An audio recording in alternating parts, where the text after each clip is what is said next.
Warning, warning, two idiots are reading the SCP files over the intercom. Please cover your ears and await further instructions.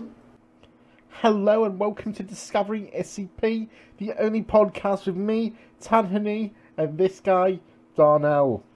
Actually, it's New Darnell now. Wow, everyone gets that. I've got a new deck and everything. So if you don't know, this is a Yu-Gi-Oh! Arc V reference, which Darnell... It's also just funny because I used two different words for new in the same name. I see. So there's a lot of crossover, as we all know, between the SCP fandom and the Yu-Gi-Oh! Fan base. You say that, but everyone in SCP also plays Yu-Gi-Oh! Is that true? If you actually go to meet any other doctor in the SCP universe, you have to duel them to get control over the SCPs. They trapped ancient SCPs in giant stone tablets, and then later some rich dude made a card game out of it. Dr. Gears, 10,000 years ago, this pharaoh was you! Fucking Dr. Gears doing the Yu-Gi-Oh! It's time to duel. 682. Yes, anyway. I love it. Despite... Dr. Gears would have an ancient in your deck.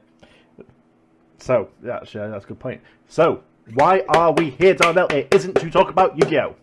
It is to read some SCPs, and how many do we have today, Tan? We have 3. Count them. There are 3 SCPs today. There is no theme. Sorry. I picked these out of a hat. I know it disappoints many people greatly, but Tanhony isn't always able to come up with a clever theme.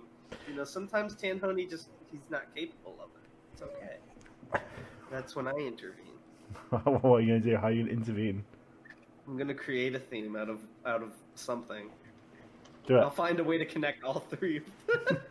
Do it now. Do it before you see them. Okay, well, they're all being managed by doctors, so this is a doctor-themed episode.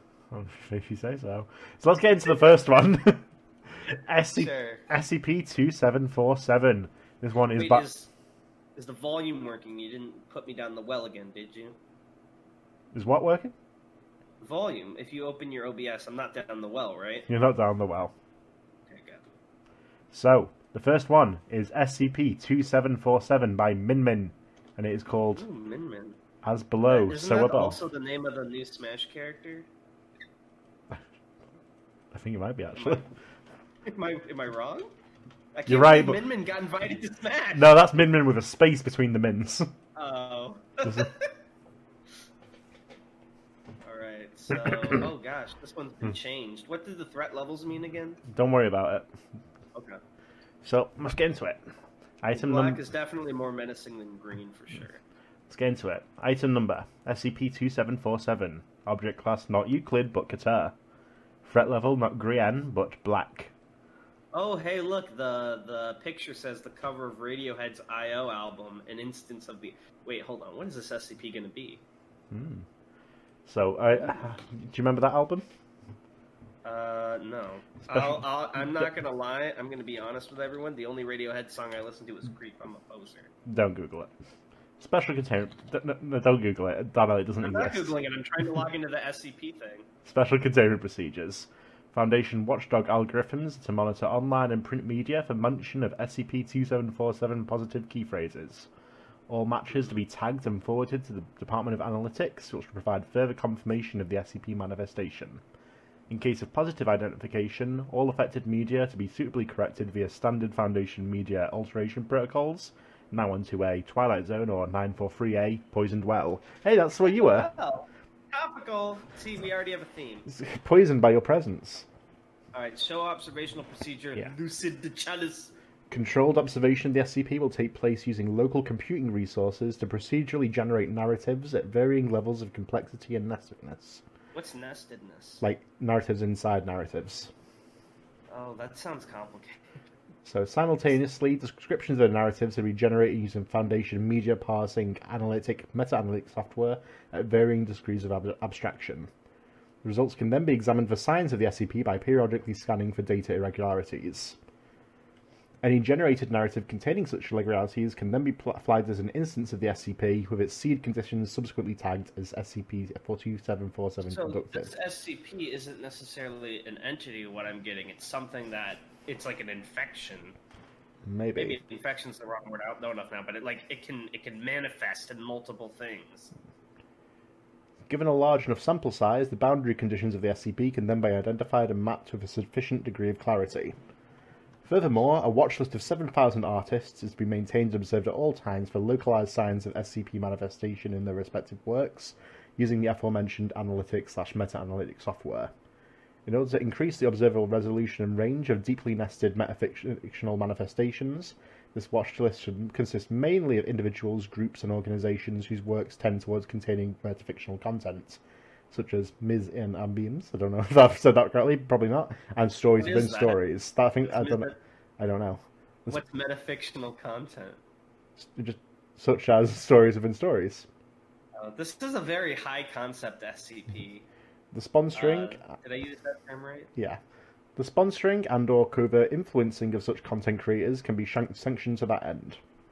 The results of Lucid Chalice will be documented within the current documentation as Appendix B. So that's later on. I'm saying Lucid Chalice with enough chuny energy. Description. The SCP is a phenomenon appearing in print and online media whereby platforms dedicated to discussion of works of fiction begin to mention a non-existent instance of fictional media. Despite... Oh, like when someone thinks they describe something that they swear they saw, and then someone's like, that doesn't exist. Yeah. Despite said non-existence, articles, posts, comments, and other related meta-content created with regard to the non-existent work of fiction we found treating it as real. So it's like a YouTube video doesn't exist, but the comment section does. Oh, that's so weird. I thought it was more like the Mandela effect. No. Where, like, everyone thinks it exists, but it never happened. So the non-existent work of fiction can be mentioned by various individuals in varying capacities, ranging from brief mentions in forum posts to being the subject of entire academic essays. Well, imagine writing a whole essay about something that doesn't exist. Descriptions, screenshots, photographs of physical copies, and brief segments of text from said work of fiction can often be discovered in SCP-affected media. Descriptions of it are entirely consistent with each other, and it's proven possible to reconstruct whole segments of fictitious media via descriptions of it taken from SCP-generated meta-content. A list of fictitious media generated by the SCP has been appended below. See Appendix A. So, I'm guessing that picture up at the top, that's not a real album? It is not, no. Oh, that's so cool! Whoever made this is smart. Way smarter than me. You're pretty smart. Yeah, this is a smart article. Where possible, the affected material can be traced to existing individuals. However, when questioned under duress, said individuals invariably deny having written the affected material and deny all existence of the fictitious media mentioned within. Nani? The SCP has never been documented in real time. All observed instances thus far have been recorded post hoc. No instances have been documented prior to January 2008. The reason for this conforms to pataphysical observations documented in full in Appendix B. So what's pataphysical? That's like fictional physics, so like when fiction starts getting funky. Oh, so like when someone does something in a story that's not possible by the laws of physics? No, when someone does something in the story and it affects the real world. Oh, wait, what? So that, you know what that kind of makes me think of? That makes me think of the Daedra book, or what? Not Daedra. That's What was it called? You know what I mean? The thing you read about the Daevite book. Yes. It kind of reminds me of that because things would get written in there and then they would happen. That was pataphysical, right? Kinda, yeah. Ooh, big boy. See, look at me, all 3 brain cells on full alert today. It is the current hypothesis of the Department of Analytics that the SCP represents evidence of a naturally occurring anafabula, or anti-narrative, a cluster of interdependent signs, iconography, and naremes. Footnote here. We finally got a footnote for a definition. So that's a base unit of a narrative, such in the same way that a mytheme denotes a base unit of myth, or a meme denotes a base unit of culture. Is that a real word, or was that invented for this article? Sounds like it's probably a real word. Did you say world? Yeah. So a cluster of signs, iconography, and naremes that, when included to a sufficient extent within a fictional construct, leads to mutual annihilation. So you put this shit in your story will cease to exist. Look, First-hand he destroyed my story in one hit. How did he do it? Oh my god, we gotta put one of these in your story. Eighth roll. So, first-hand reconstruction of the Anafabula's properties is impossible given its anomalous nature, but second-hand and third-hand descriptions have been generated from observational procedure Lucid Chalice and appended below. See Appendix B. Dude, how creepy would that be if you woke up and you were like, hey Darnell, want to read my latest chapter of Aetheral Space? And I'm like, what's Aetheral Space? And then the fucking ReZero effect plays. It can affect through layers of metafictional narrative, i.e. a meta-narrative containing the Anafabula will cease to exist within the narrative, followed by the narrative itself disappearing from our reality. Ooh, so, another footnote. Yeah, so if there's a story inside a story and these things are in the lower down story, it'll take that one out, and then it'll climb the ladder and take the other one out. This is getting so complicated. Like, all my brain cells are working, and I'm still barely following. Only thanks to your help do I know what's going on. So this explain it to me like I'm a toddler. Yeah, there's a footnote here. This interpretation of pataphysical reality, layers of metafictional narrative, has yet to be verified by Foundation observations at large, but appears concurrent with observations obtained from transfictional anomalies, such as these guys. We're going to leave those for the moment.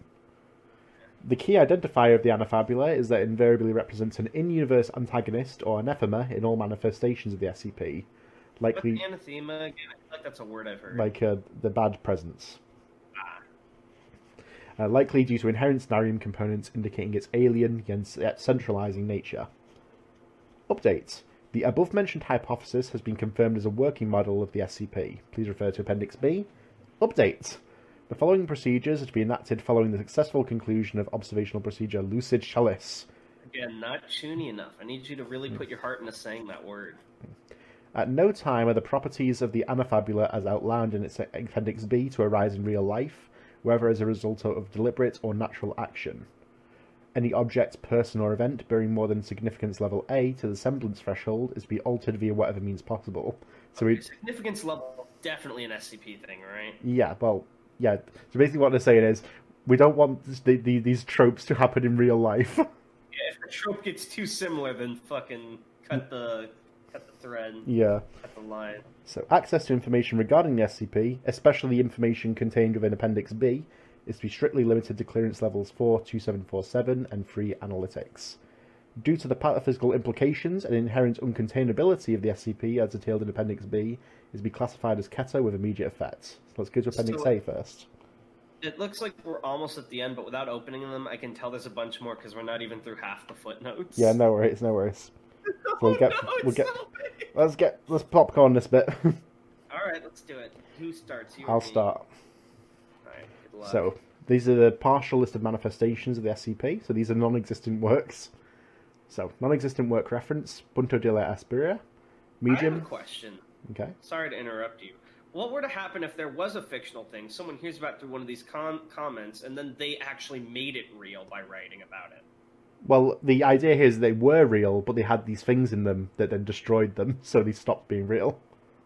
Oh, it's all connecting. So, extent of manifestation. 17 articles created and edited on the Spanish Wikipedia. Summary of work. Tip of the Spire/Spiral is apparently a 1951 short story by Gabriel Garcia Marquez.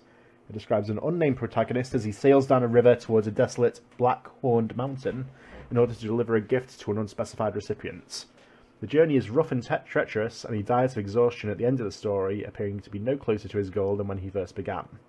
The mountain is described in detail throughout the story, with recurring metaphors alternating alluding to it as either an abode of the gods or a demonic presence. So the idea is this book did exist, and that's why there were comments, but something made it stop existing, and then when pressed, the people who wrote the original stuff suddenly don't remember it anymore. Yeah, because the idea is it had these elements in it, and if you put these elements together, it destroys it. So the reason they're just randomly generating stories at SCP is to try and catch it in the act. Yeah, try and catch what does it. Oh, that's clever. So I'll go for another one here. Non-existent work reference, Taitaru, is Japanese. Is that supposed to be Totoro? Yeah, so the film's title describes itself as the Japanese phonetic pronunciation for the English word title. Medium, animated film. Extent of manifestation. One article curated on TV tropes, with 55 edits made to various trope pages ranging from Despair Event Horizon to Foreshadowing and What Do You Mean It Wasn't Made on Drugs? Summary of work. Taitaru appears to be an animated film directed by Satoshi Kon shortly before his death. It's described as a psychological thriller chronicling a struggling manga artist as she attempts to complete and publish her first work under a tight deadline. Stress takes its toll and boundaries blur, she begins to hallucinate, and the movie ends ambiguously as to whether she achieved her goal or succumbed to her weaknesses. Typical of Con's style, the animation is described as meticulous, kaleidoscopic, and occasionally deeply disturbing. One scene features the protagonist physically grappling with the shadows in her apartment, described under the trope entry for "Your mind makes it real" as a manifestation of her creative block, which eventually engulf and consume her. I really wish that was a real movie because I want to watch that. That sounds really good. Popcorn. Dude, whoever wrote this made a lot of really cool sounding stories. I really want to watch that now. Damn it. I'm upset, Min Min. You have to make that real. Okay. So, non-existent work referenced, No Sister of Mine, medium video game, extent of manifestation, 77 threads on forums.somethingawful.com, each carrying between 3 to 103 comments. Most users were established members of the Something Awful community. Summary of work. No Sister of Mine is supposedly a turn-based role-playing video game of the fantasy horror genre. So far the theme seems to be they're all horror stuff. Genre published by Powakahan. While Powakahan existed as a major game development studio operating out of Seoul between 2002 and 2005, no record of No Sister of Mine has ever been found. For the Nintendo GameCube in 2005.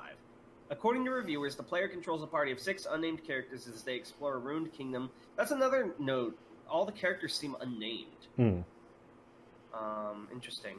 For the unnamed characters as they explore a ruined kingdom with the intention to find a lost companion referred to as Sister. It was widely panned by the reviewers, with much criticism being leveled at the glitch-filled battle system, incoherent dialogue, seemingly incomplete graphics, repetitive soundtrack, described as nauseating, headache-inducing, as well as being impossible to complete. The game's non-playable characters continuously mention a coal-block, thorn-bound tome that, when read from, would enable one to either obtain great power or unleash a dreadful curse. What most reviewers assumed to be the final questline required the player to backtrack through the game's previous areas and recover fragments of the tome using their newfound abilities. However, the reviewers unanimously claim that no fragments can be found. One reviewer goes as far as to claim that the items themselves were never found inside the game's coding in the first place. Wow, that sounds lame. Unlike that movie from before. Non-existent work referenced. The Scolopendra Wiki. Medium, collaborative fiction, extent of manifestation, 49 different pieces of fan fiction, ranging from 343 to 2,401 words in length, posted on fanfiction.net, each bearing between 1 and 6 comments. Summary of work. The Scolopendra Wiki is deduced to be an online collaborative fictional universe belonging to the horror, speculative fiction, and weird fiction. Yeah, again, horror. We've got a steady theme here. And weird fiction genres. It appears to have been hosted on some form of wiki site, but the address itself is never mentioned. The exact nature of Scolopendra's plot is hard to discern, as the various pieces of fan fiction support vastly differing storylines and a range of character interpretations, further complicated by the involvement of other fictional universes and settings. These fucking crossovers. Yeah, I was going to say the crossover. Have you ever read the Naruto Family Guy crossover? No, they're like trying to work out, is Naruto part of this? What is known is that it involves a cast of 7 characters wandering between a series of realms. That also is interestingly in common multiple characters with the last one, but not with the other ones. Wandering between a series of realms, amassing and collecting items possessing supernatural abnormal properties. One item features heavily throughout the compiled works, a 7-sided obsidian emblem said to possess the power to destroy any object, person, or abstract concept with a single touch. That's interesting. I just realized. Was that object the anathema, just like the tome was in the last one? Maybe, yeah. Maybe, and there's like a black horned like, mountain in the first one as well. It seems like the anathema is part of it. And with the lady in the movie, it was her shadows. It appears to be of great interest to the protagonist, who repeatedly make attempts to acquire it. However, it also appears to be currently in the possession of a sinister, unnamed antagonist, who is alluded to repeatedly in several works, yet is never seen. See, that's interesting, because so we have horror theme. It always ends badly because of an object which may be related to the anathema in question. It kind of reminds me of See Alice a little bit, how it's like all the worst stories ever told. The anathema causes the stories to all have bad end, like the game being unable to be completed, or, the movie, we don't know what happened to the girl, or in this case, or in the first case, sorry, the guy, succumbed to his journey. It's very interesting. I'm just kind of theory crafting in my head now. All right, I'm going to do one more, and then I'll popcorn the last two. Yeah, sure. Non-existent work referenced, I.O., I believe that was the picture at the top. Medium musical album, extent of manifestation, review columns, and a total of 14 reputable publications, including the New Bombay Times, Pitchfork, and LA Flipside. Summary of work. I.O. is described as the 9th studio album by the now-defunct English rock band Radiohead. It contains 6 tracks measuring a total of 34 minutes and 18 seconds.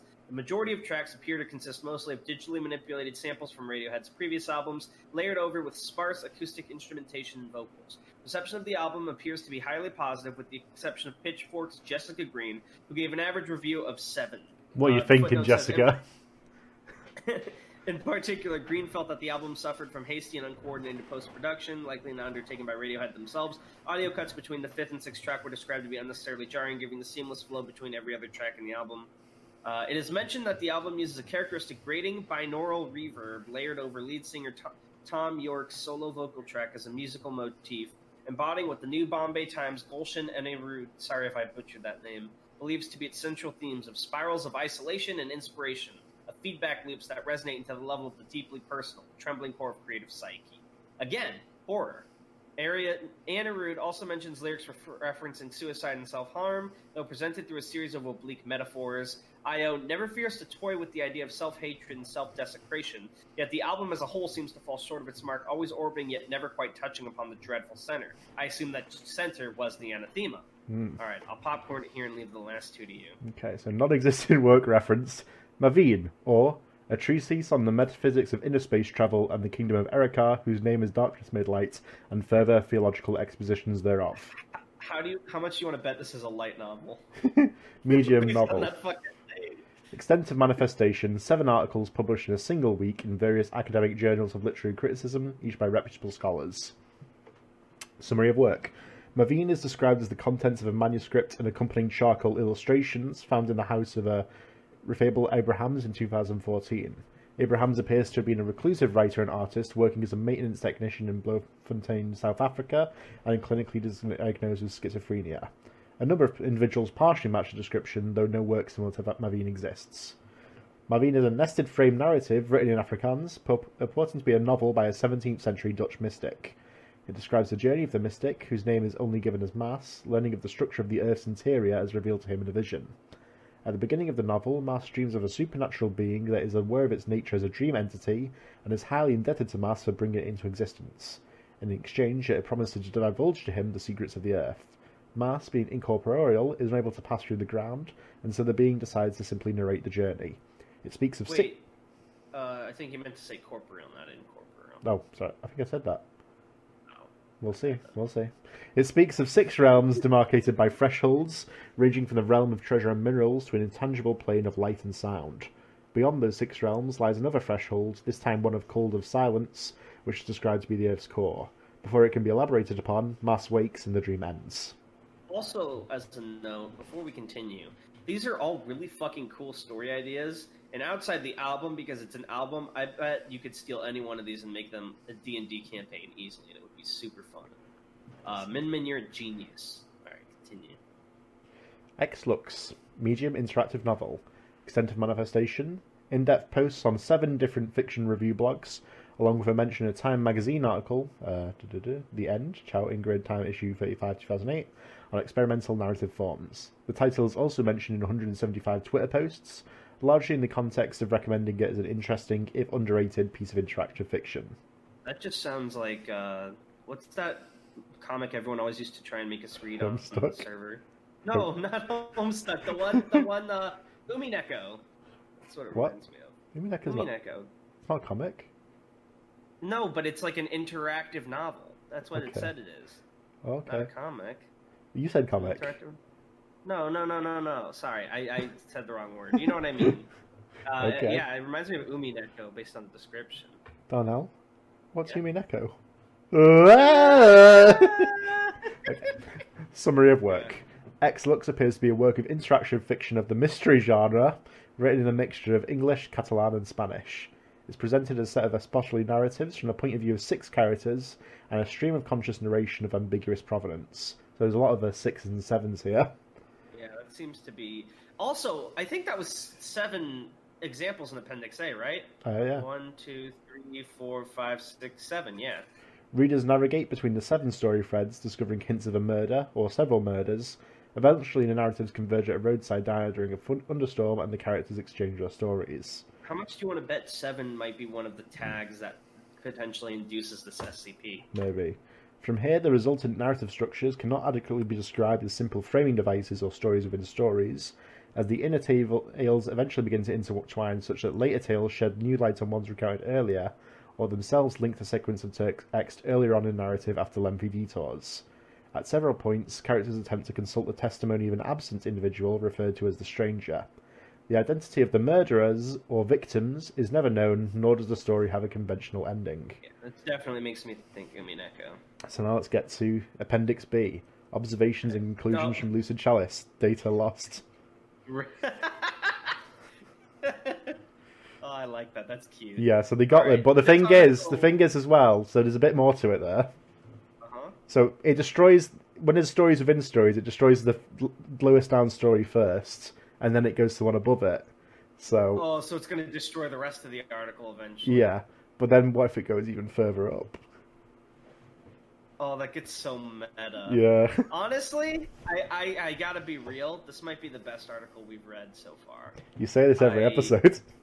No, I first of all, I don't. But Wait. honestly, I mean, can you blame me? This is really well thought out, really cool. It has a ton of themes for you to draw your own conclusions. That little bit you mentioned at the end only adds further onto it for me. I don't know, just everything really coalesces. My only complaint is it's a bit high concept at the beginning. I wish there were a couple more footnotes, or I know they can't because it would ruin the flow of the article, but like it was helpful that you were able to explain some of it to me. But once you get into it and recognize what's going on, this is just really well written. I'm obviously giving it an upvote, and I have to give this one a 12 out of 10. Nice. Just have to keep breaking the scale. It's so fucking good. The scale is meaningless. No, it's not meaningless. Right? Why is there a 12 out of 10 now? Well, there was 11 out of 10. That was beyond perfect. Yeah, but you were giving that out to a bit too much, and we got to go further up. I know. I wasn't giving it out that much. I'm sure someone out there is pissed off. They'll compile all the grades, and they'll like make an average of the average grade I get. It's 11. It's gonna be like 10.5. Yeah, because I've given some 3s and 4s. Yeah. Yeah. For tax purposes. Your rating of it, 12 out of 10. Yeah, exactly. That's what I fucking thought. Well, it's because you set up the possibility of 12 out of 10. If you hadn't said that, I would have said 11 out of 10. Well, that's just because I simply pushed further beyond. That's what it means to go plus ultra, bud. I see. All right, so what's the next one? Although honestly, I wish you would save this one for the third one because it's fucking amazing. And now I'm going to be riding off that high. Do you know how high the fucking standards are going to be for the next two? So we're going to read 7, count them, 7 SCPs. No. All right, what's the next one you got? SCP-2200 called Solberg. Nice even number. By Pepper's Ghost. Oh, Peppa's Ghost again. Have you talked to him about coming on the podcast? I have not. Pepper Ghost. People on the server said they really liked the Boris episode, and I've been bothering you for a while. You need to talk to Peppa and some other people about having some guests. Sure thing. Maybe. All right. I like this. The picture's like it looks like one of those performers that like spray paints themselves silver with a dog on. You mean like a living statue? I don't think they spray paint themselves though, do they? I don't know. Wouldn't that be toxic? No, there's non-toxic paint. Maybe not for spray. Yeah. Paint. I don't know. Well, let's get into it. This one's called Solberg. I don't know if you caught that. How do you spell the berg part? Like B-E-R-G? B-E-R-G? Yeah. Okay. So, SCP-2200. Object Class Keter. Special Containment Procedures. The current instance of SCP-2 is to be kept in a standard humanoid containment chamber at Biosite 59. To prevent the relocation of -1, a minimum of 5 armed security personnel must escort -2 to Termination Chamber T-28 once a month to assist in routine D-Class cycling. In the event -1 relocates, Mobile Task Force Epsilon 30, Blade Fielders, is to be deployed to seek out and contain the new -2 instance. The area of land encompassing -3 has been designated Site 502, with Foundation faculty members living as residents in the town proper. As -3 is populated by anomalous individuals, faculty may acknowledge the existence of anomalous activity in general, but are not to divulge details on any SCP object besides 2200.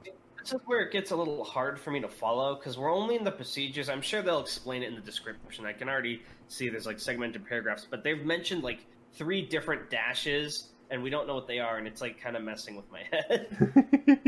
Like trying to be like, what the fuck is 1, 2, and 3? So for all intents and purposes, -3 is to remain an autonomous community with minimal political and social interference by the Foundation. Wait, did we skip ahead a little? No. Oh, yes, we did. So each staff member living on site is to submit a weekly report detailing their experience and interactions. So then what I said about the community. For all intents and purposes. Additional intervention may be ordered by the presiding on-site staff lead at their discretion. As a number of inert instances are already in storage for testing and archival purposes, additional inerts -4 to be collected and melted down for use in funding Foundation activities. Okay, so it's a bunch of anomalous individuals, and they're and yes. So 3 is the town, and then 1 and 2 we don't know, and I'm assuming 4 is the individuals. Okay, let's get into it. SCP-2200 is the collective designation of several interrelated anomalous phenomena. Here we go. -1 is a sword, 80 centimeters in length, composed of an alloy of silver and copper, estimated to have been constructed between 1000 and 500 BCE. -1 is luminescent, giving off blue light at a level of brightness directly proportional to the number of -4 subjects residing in -3. Oh my god, it's literally the fucking sword from The Hobbit. Similarly, increased numbers of -4 subjects reverses deterioration caused by -1's age, making it a more effective weapon. -2 refers to the human individual who is currently bonded with -1.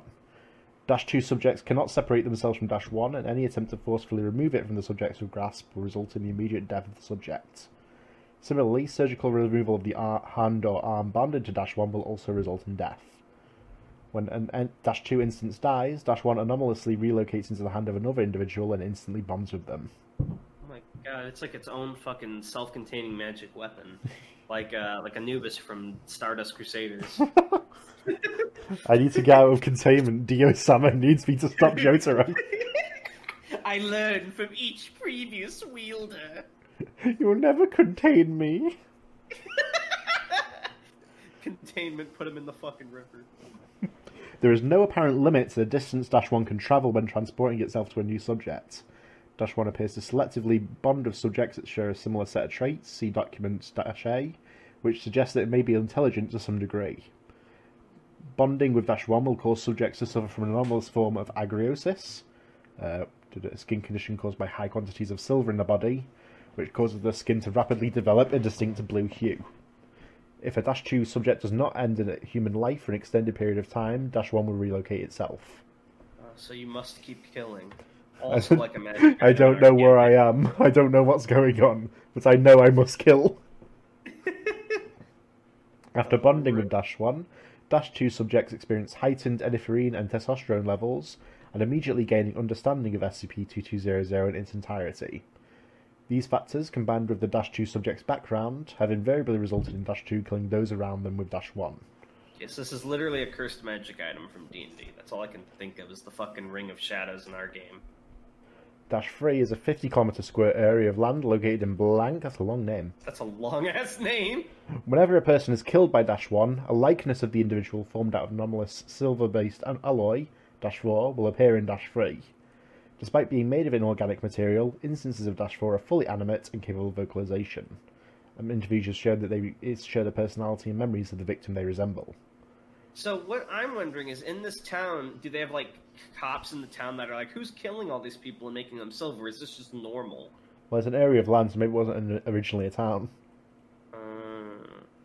So because of their metallic composition, -4 cease aging after the conversion and are resistant to physical damage. It's kind of doing them a favor. Yeah. They do not need to eat, drink, or sleep in order to sustain themselves, but may perform these actions if they so choose. Instances of -4 that leave -3 will cease animation upon setting foot outside the designated 50-kilometer square space. Like Superfly. -4 instances seem to be innately aware of the dimensions of the safe area. Any that leave remain permanently inert and cannot be restored by being returned to -3. Ooh. So documents 2200-A, characteristics shared by -2 subjects. So they're between 15 and 45 years of age, physically active, strong fear of death, negative view of what happens after death, and psychological/emotional instability. So I've got interviews. So I'll be the SCP guy.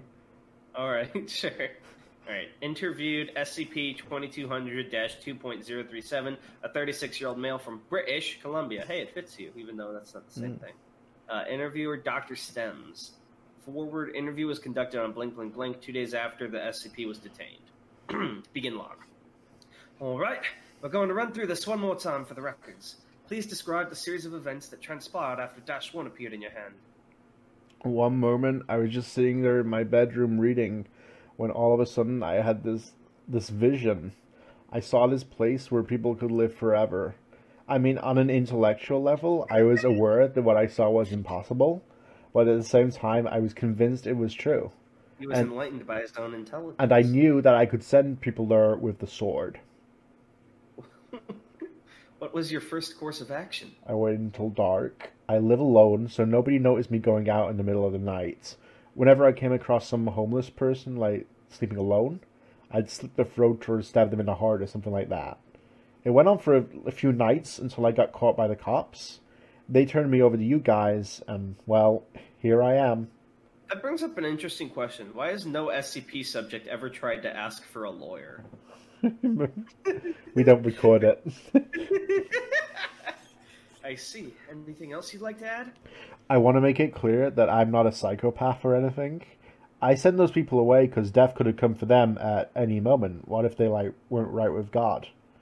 The way I see it, when someone is sent to that place, they're basically guaranteed eternal life. I was eliminating the risk of hell for them, you know? I know it sounds terrible, but I had good intentions. I wasn't really killing them, just sending them to heaven, kind of. Or at least keeping them safe from the alternative. Thank you for your time. So I assume what he's saying is once you're killed and you become Silverman, you get teleported to that land. Yeah. Oh, and as long as you don't leave. So I guess they live eternally on a 50-kilometer plot of land. Yeah. What if you wanted to go to the beach or to, like, another country? You don't need Or you had a lover that lived exactly 51 kilometers away. Well, I'll get them too.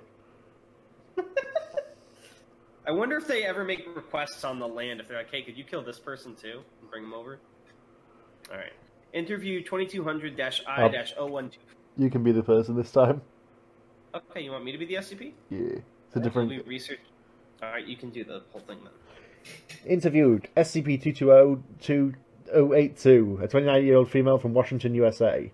Interviewer, researcher Iwataki. Forward. Forward. 4 words. Interview was conducted on blank blank blank 3 weeks after the SCP was detained. Forward, count them, 4. I gotta get a distinct voice because I've done that last voice a few too many times, I think. Yeah. Okay, we're going to be recording this time. If you're ready, please describe the series of events that transpired after the SCP appeared in your hand. I immediately knew that my life was pretty much over. I knew that I couldn't let go of the sword, ever. All my plans for my life, my career, my family, all of it was gone. But at the same time, I guess I thought I had an opportunity. Were you happy with the situation? No. God, no. I would have given anything to stop what happened. So why did you do it? Don't you judge me. Not for a second. What would you do if you could keep your loved ones alive forever? My sister died when she was 6. How could I be sure that my kids wouldn't die young too? Oh no. I don't like where this goes, Tan. So I'm guessing -2 isn't subjected to the 50-kilometer area, right? No, they go where they want. Okay.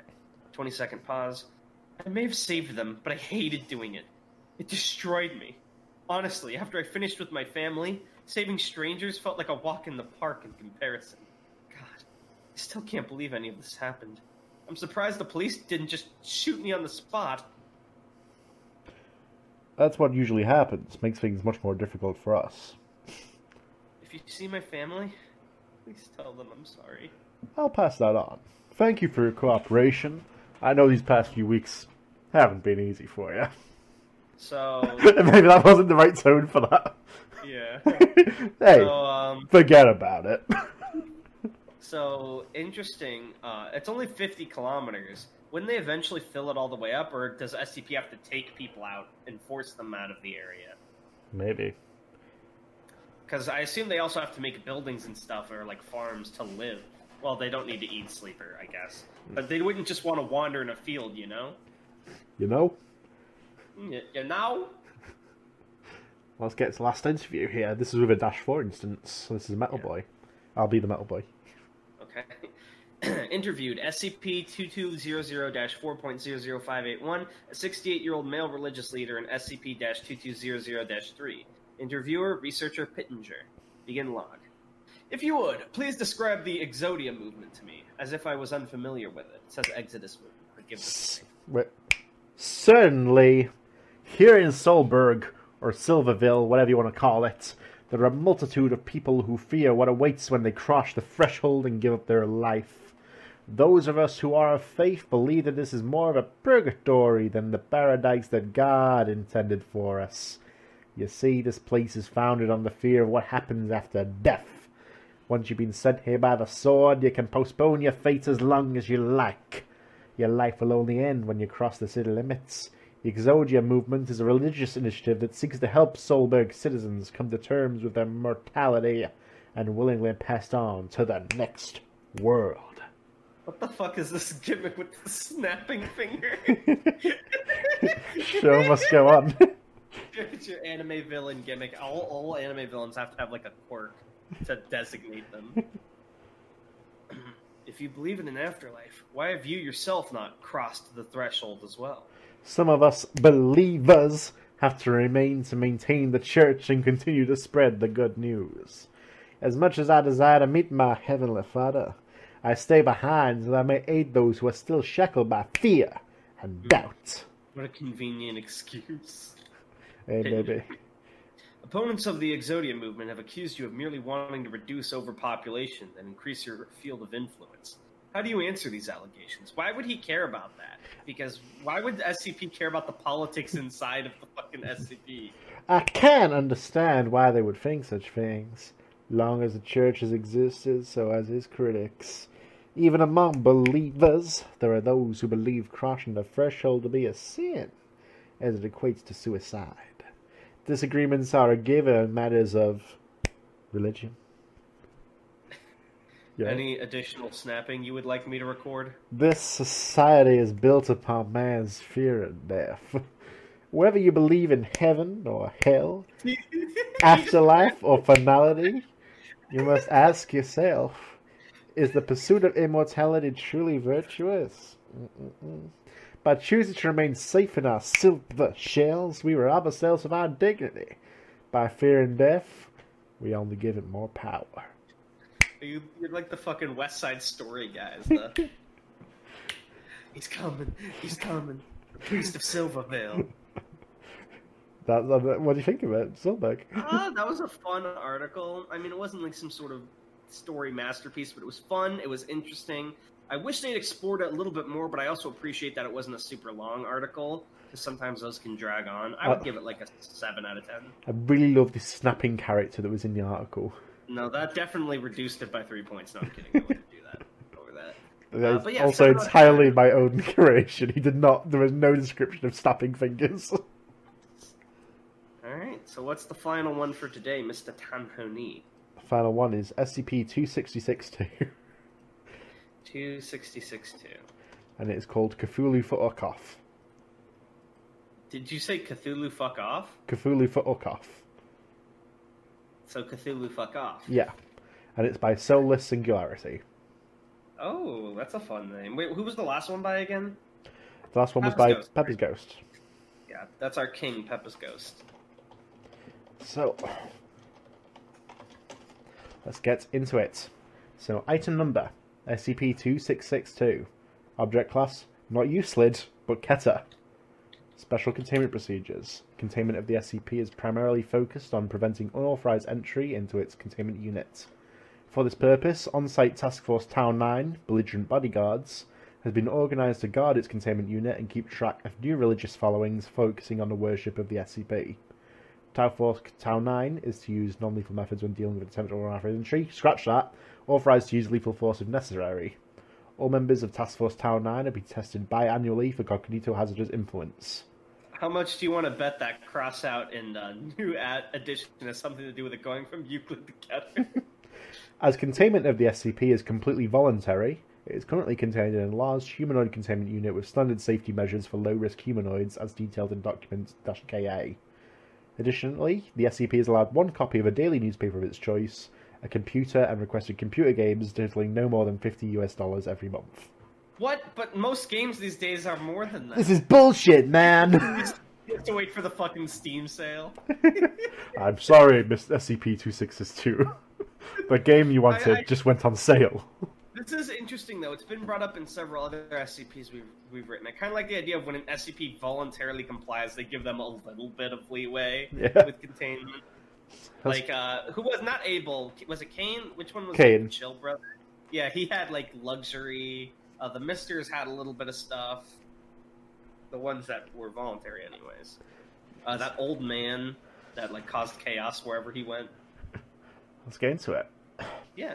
Description. The SCP is a cognitohazardous entity, approximately 4 meters in height and 200 kilograms in weight. It appears to be in a vaguely humanoid shape, with approximately 20 additional muscular hydrostats in similar structures to cephalopod limbs attached to its back. These limbs are fully functional and allow the SCP to perform up to 10 different tasks at once. This just makes me think of that Pokemon Golisopod. Its primary anomalous effect only occurs after long-term repeated exposure, usually by being in the same room or interacting daily with the SCP.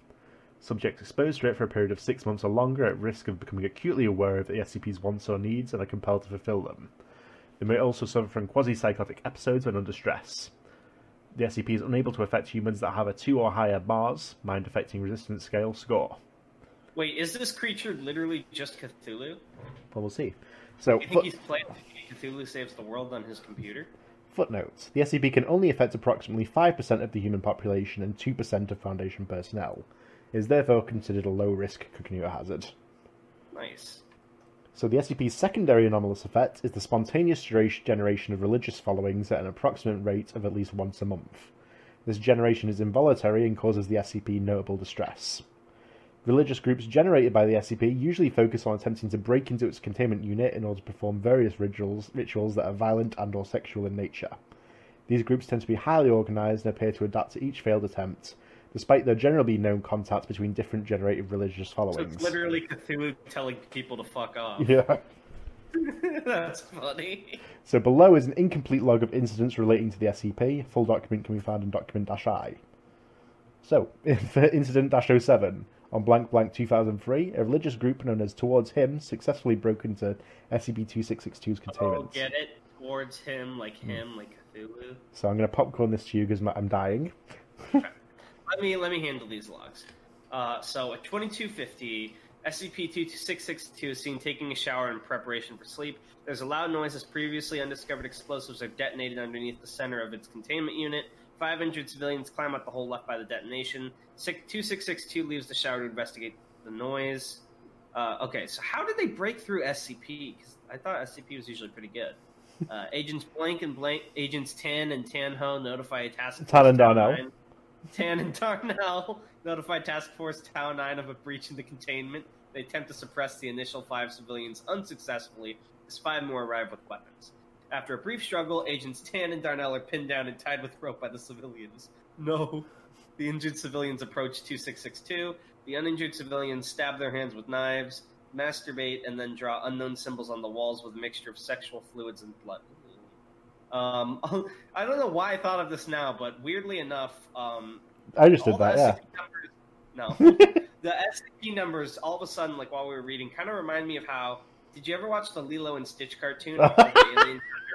They all had Experiment 682. Dip it in water and it comes out. I don't know why that came up, and then the next line, of course, had to be about, masturbating and blood. Just like in Lilo and Stitch. Just like it, yeah. SCP-2662 said, "Oh, come on. Oh, man. No, hold on. I've got a better voice. Oh, man, come on. That's really not sanitary or necessary." Alright, we'll do it Shaggy style, then. It's trying to be like Cthulhu. SCP-2662 appears to gag upon witnessing the symbols. The injured civilians successfully corner it in the shower stall.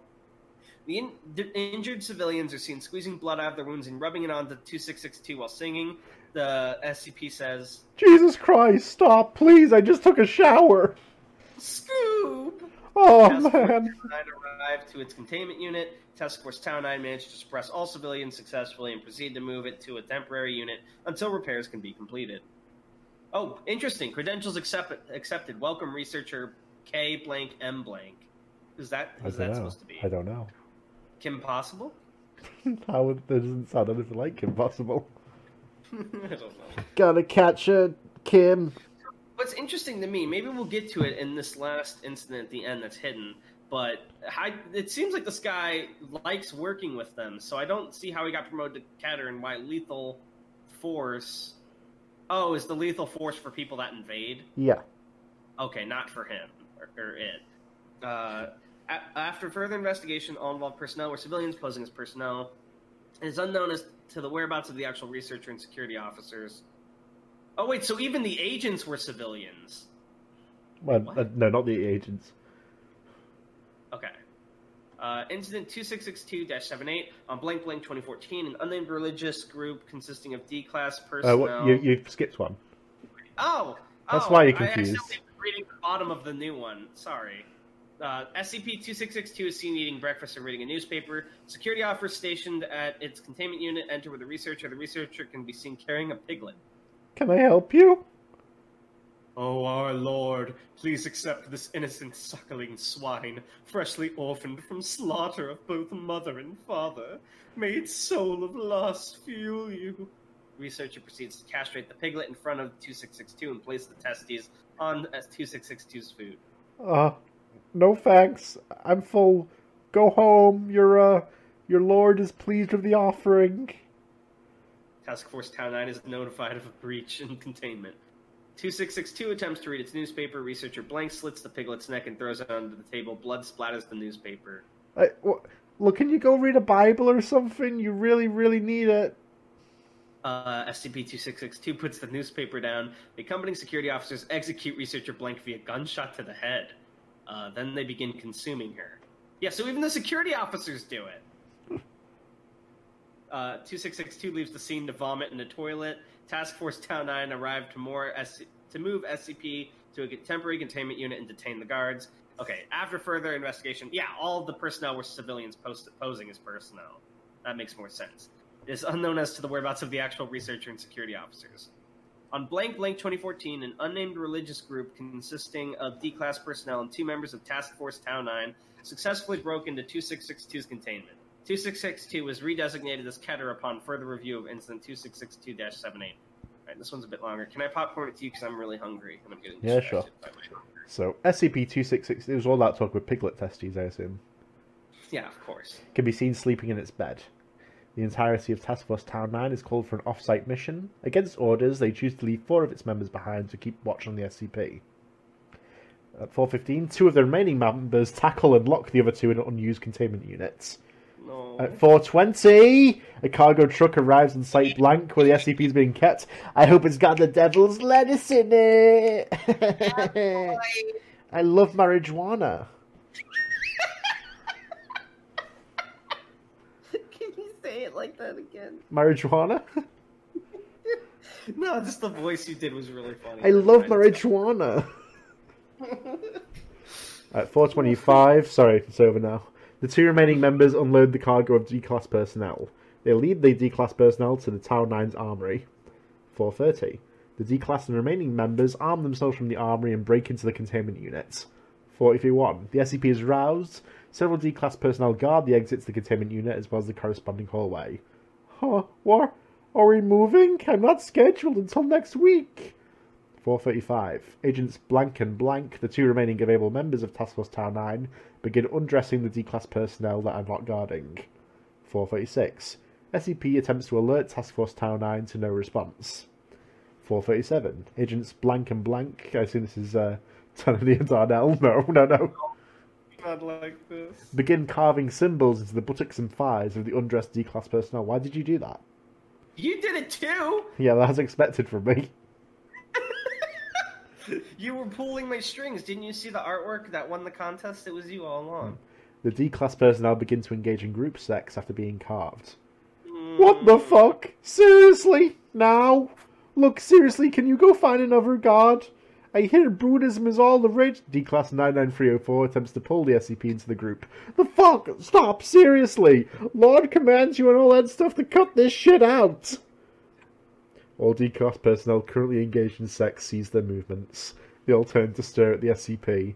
Tau 9 arrive at the off-site meeting point, only to be told no such mission exists, and then begin heading back to Site Black. It's sad here, like, the music stops. It's like there's a fucking party going on. He's like, stop! Guys, my parents are on the phone! Tau 9's coming back, you guys!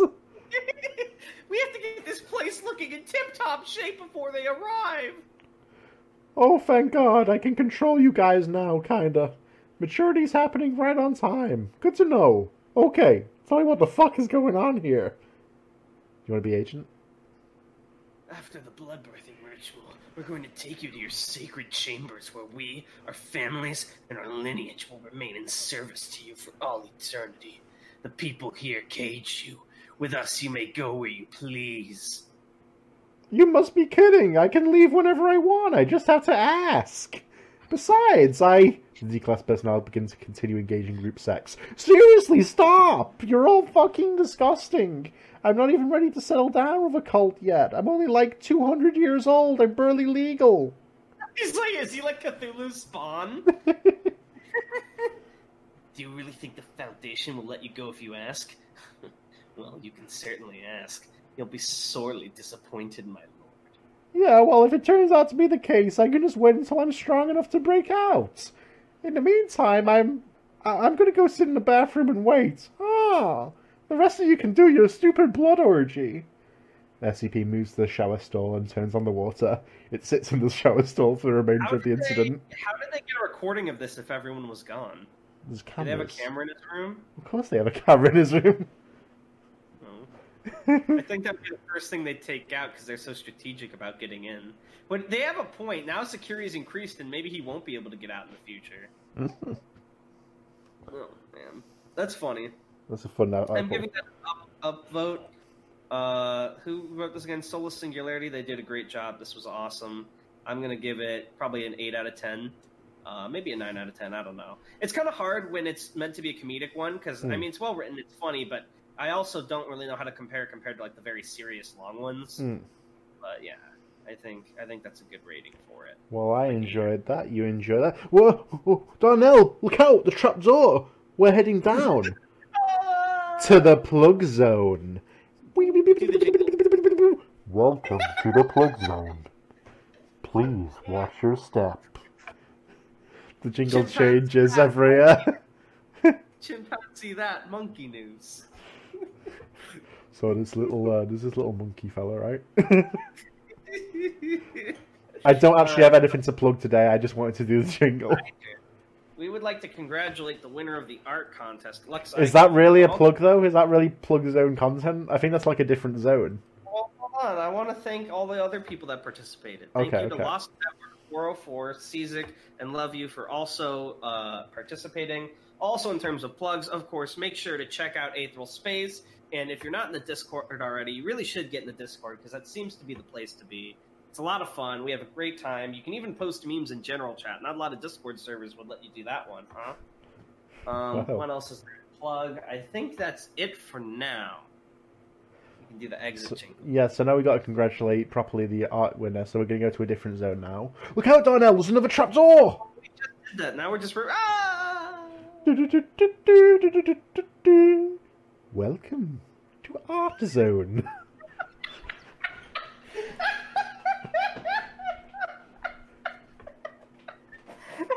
What's up? Sorry, that voice just fucking kills me. What's wrong? You have like a bunch of different voices you do, and like half of them send me dying laughing. So, once again, congratulations to Aiko for winning the contest. Yes, congratulations to Lux Aiko. Thank you again to Love You, Lost Network 404, and Cizik, who we didn't know how to get a hold of on the server. Apologies for participating. It was a great time. You said, I thought you said apologies for participating then. No, apologies. Sorry you had to do that to yourself. Apologies apologies we couldn't get a hold of Cizuk. Tan, also, if you have time to edit, it would be a great time to put up the winning picture and maybe the other pictures as well. Let me summon it with my magic. And you can if you could link all the artists' Twitters or something, that would be awesome. I can, yes. I leave you with all the mechanical work. But yeah, it was fun, and we were excited to see all the non-contest fan work as well too. It's really bizarre seeing fan work of yourself, and it's very touching. We appreciate it. It was awesome. All of you did a great job. Yes. And we can't say thank you enough. We're just glad you enjoy our content, and we hope you keep listening. If you stuck around to the end, post a comment saying, I don't know, what should they say? Comment first.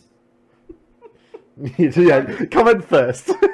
Regardless of what position comment you are, just say first. And post it. And if you did enjoy the episode, post a comment saying which zone in Tanhony Tower is your favourite. Tanhony Tower. How many zones are there? We are simultaneously in the archive room and Tanhony Tower, which has many zones. Yeah.